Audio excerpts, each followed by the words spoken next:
Hello, in this video I want to show you how to factory reset Hisense Smart TV.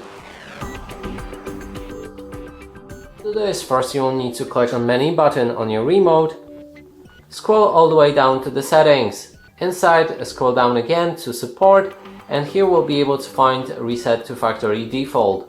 Click on it, then enter the PIN. By default it should be 4 times 0. Then we can restore factory settings, or also restore them with saving our existing channels and our favorite channels on this TV.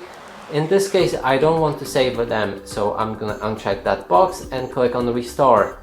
Then enter the PIN visible on the screen, which should be 5146. For me at least, probably you have a different one, and that way it should begin factory reset.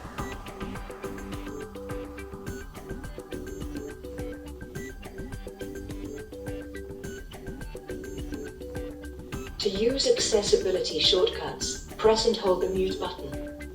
And here we have it, our factory reset is finished.